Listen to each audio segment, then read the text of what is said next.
ओम श्री परमात्मने नमः। तृतीय अध्याय श्लोक 25 से 27।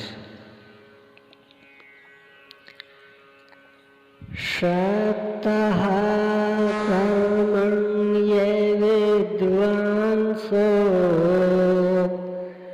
यथा कुर्वन्ति भारते कुर्याद् विद्वांस्तथा शक्तः चिकीर्षुर्लोकसंग्रहम्। हे भारत, कर्म में आसक्त हुए अज्ञानी जन जैसे कर्म करते हैं वैसे ही अनासक्त हुआ विद्वान पूर्ण ज्ञाता भी लोक हृदय में प्रेरणा और कल्याण संग्रह चाहता हुआ कर्म करे।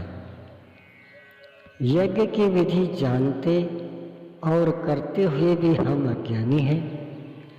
ज्ञान का अर्थ है प्रत्यक्ष जानकारी।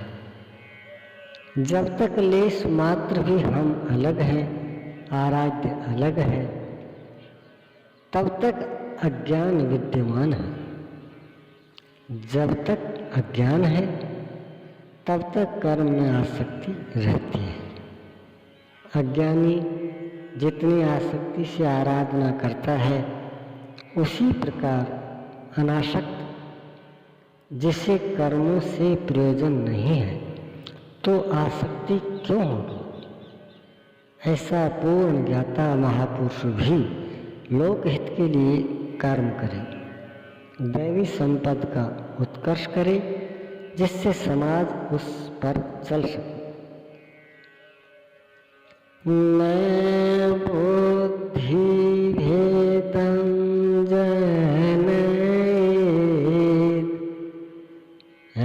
ज्ञानं कर्म संगिनाम् जोषयेत् सर्वकर्माणि विद्वान् युक्तः समाचरन्।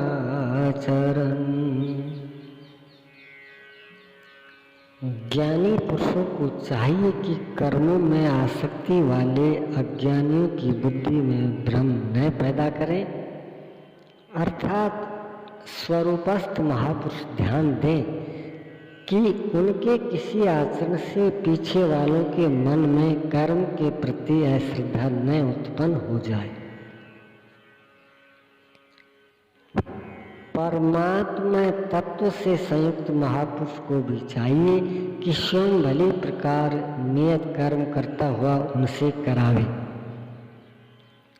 यही कारण था कि पूज्य महाराज जी वृद्धावस्था में भी रात के 2 बजे ही उठकर बैठ जाएं, खांसने लगें, 3 बजे बोलने लगें, उठो मिट्टी के पुतलों। सब उठकर चिंतन में लग जाएं तो स्वयं थोड़ा लेट जाएं, कुछ देर बाद फिर उठकर बैठ जाएं।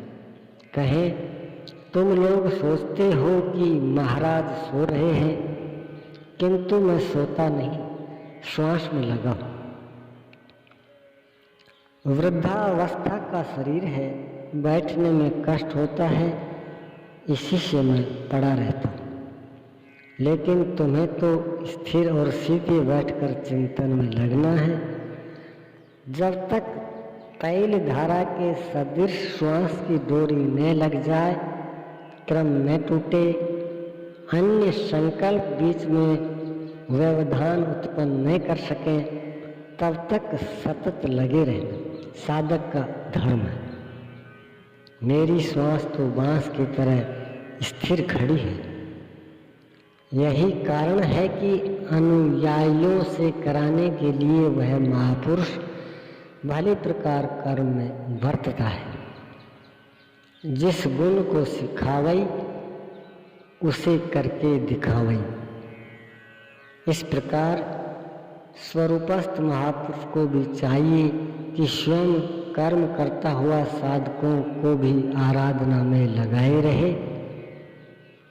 साधक भी श्रद्धा पूर्वक आराधना में लगे, किंतु चाहे ज्ञान योगी हो अथवा समर्पण भाव वाला निष्काम कर्म योगी हो, साधक में साधना का अहंकार नहीं आना चाहिए। कर्म किसके द्वारा होते हैं, उसके होने में कौन कारण है, इस पर श्री कृष्ण प्रकाश डालते हैं। प्रकृते क्रियमाणानि